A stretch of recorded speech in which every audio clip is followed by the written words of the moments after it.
This is 843 TRD. Ride along with me as we travel through the mountains of southern West Virginia with the Overlander Project for Expedition Appalachia.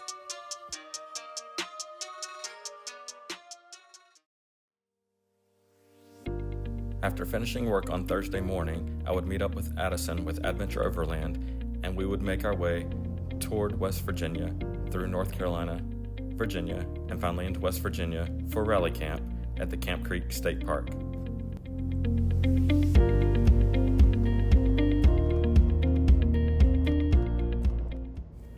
Once we got to Camp Creek State Park, we would get camp set up, have a driver's meeting, and get to know some of the other drivers that would be joining us for the weekend, and have time to check out Campbell Falls, located within the state park.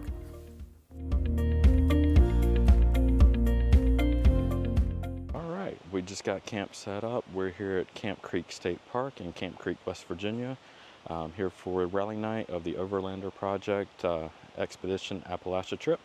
And tonight will be a short night. It's been a long day of traveling, and tomorrow we head out first thing in the morning to see what adventure awaits.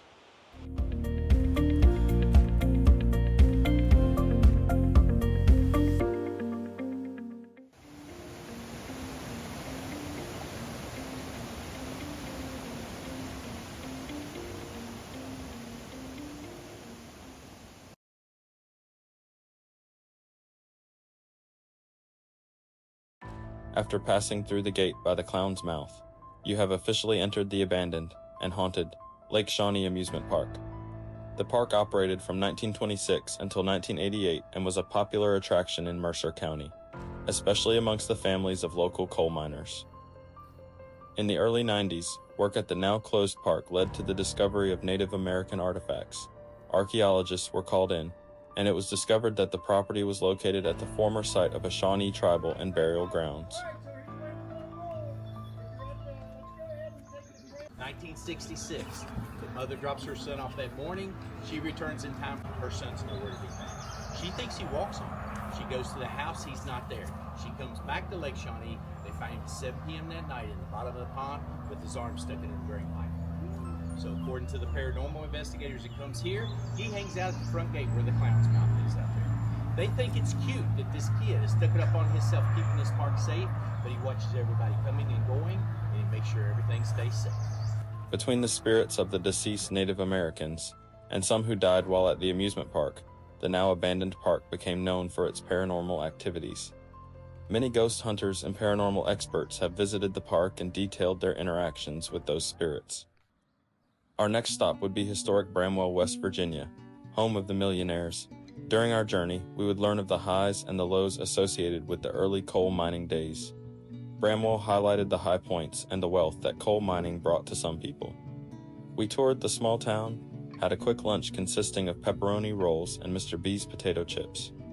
Mr. B's is local to this region, and the pepperoni rolls were a tribute to the days of coal miners, since that is a typical lunch the wives would send with the miners to work.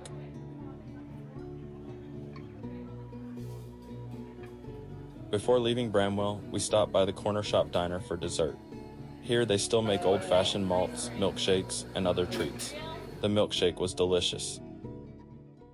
So right here on the right, as you start up the steepest part of this, if you look right over there, that's the best campsite in the National Forest right there.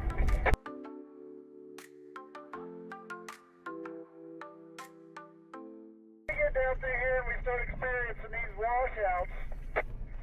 If you get to a situation where you feel like you wouldn't mind a spot, then just stop and let us know, and we'll make sure we put someone there to help you with a spot.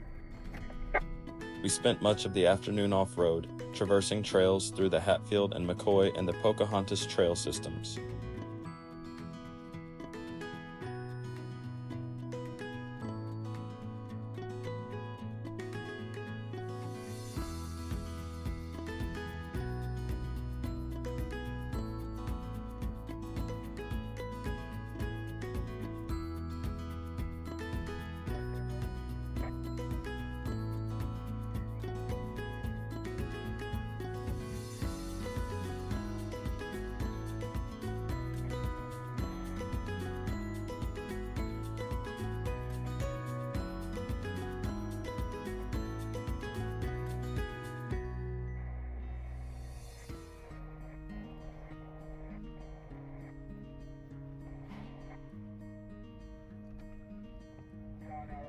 that'll be my last.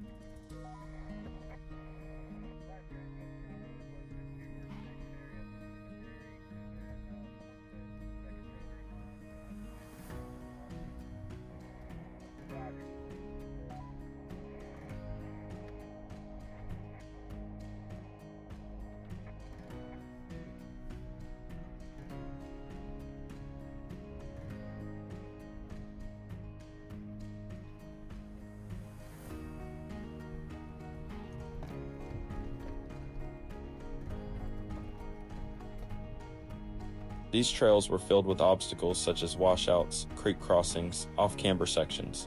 Oh, and did I mention creek crossings?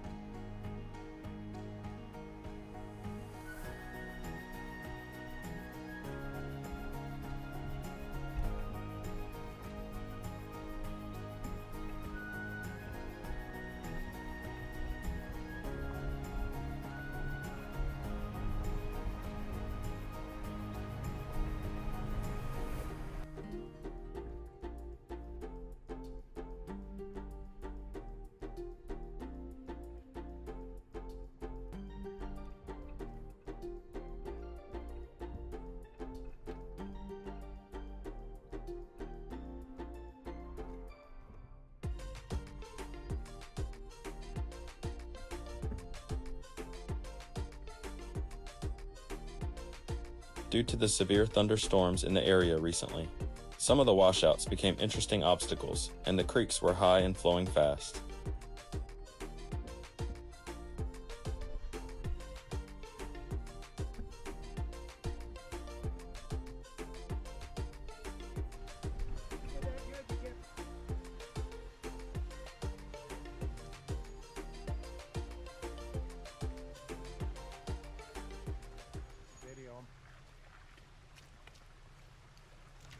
Tricky. It is. This one will get you down in the creek too. Yeah. Or you'll get up against this, or you'll be way too off camber. Oh yeah.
We arrived at camp that night and enjoyed a catered barbecue dinner and spent some time with the group around the campfire.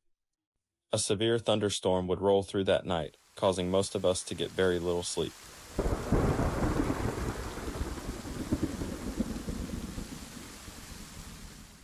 Our first stop of the day was the Beckley Exhibition coal mine. There we learned what the early coal mining days were like for those who worked underground.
I'm going to show y'all how they mined coal back in the late 1800s. The mines went under the city of Beckley for 7 miles in diameter. The company made the miners work 12-hour shifts. They demanded that they shovel, hand load 10 tons of coal in 12 hours. If they didn't do it, they'd lose their job. They didn't have LED lights back then. They started out with this right here, a teapot and a can of kerosene. All right, now after the teapot, they came out with what's called a carbide lamp.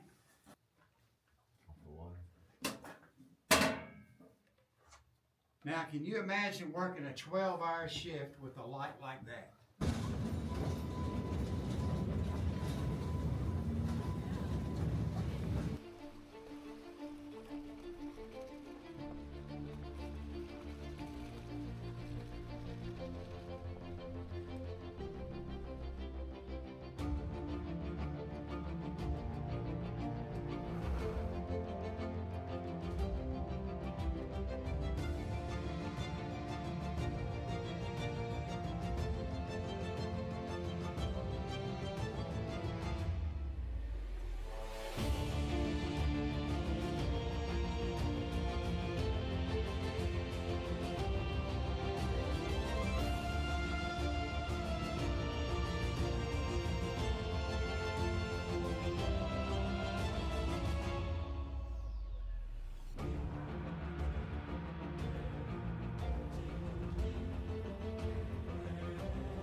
After some time on the trails, we made our way across the New River into the historic town of Thurmond.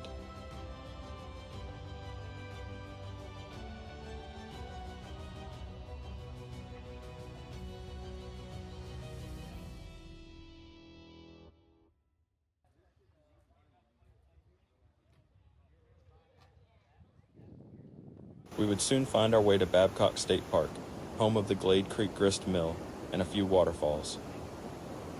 We then made our way to that night's camp, had dinner, and hung out by the fire with everyone.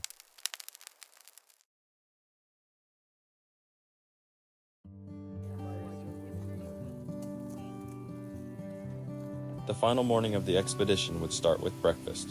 Then we would travel along Fayette Station Road and make our way to the iconic New River Gorge Bridge.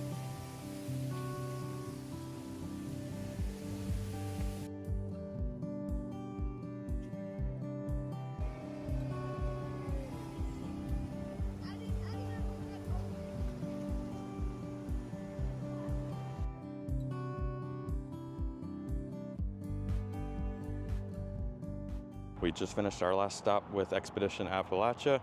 The event has officially ended. Now me and my buddy Addison with Adventure Overland have decided to stay behind at the new River Gorge Bridge. We're going to try a new experience and do the catwalk, which is the bridge walk that goes along the underside of the top of the new River Gorge Bridge.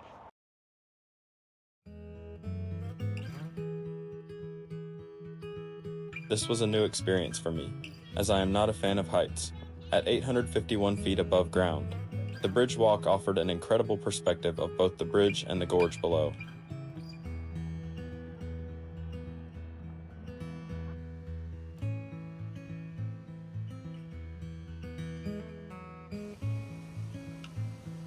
Addison and I would then explore more of the national park. After a visit to Sandstone Falls, we would find our final night's camp, set up, enjoy dinner, and relax a bit. What we got for dinner tonight? Got some barbecue, baked beans, and macaroni and cheese. We're gonna toast the buns up on here with a little bit of butter, throw a little bit of salt and pepper in there, be good to go.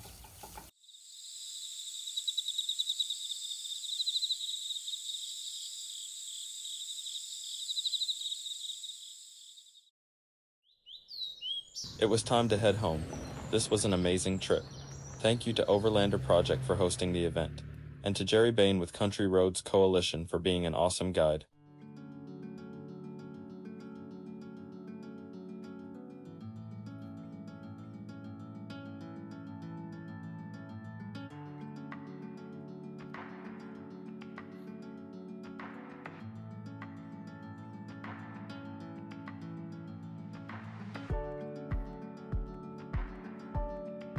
We had one more stop to check out on the way home, Grand View, and the name was fitting.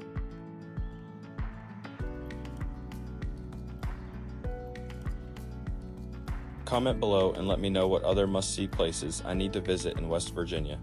I will definitely be back to explore more of this area soon. West Virginia.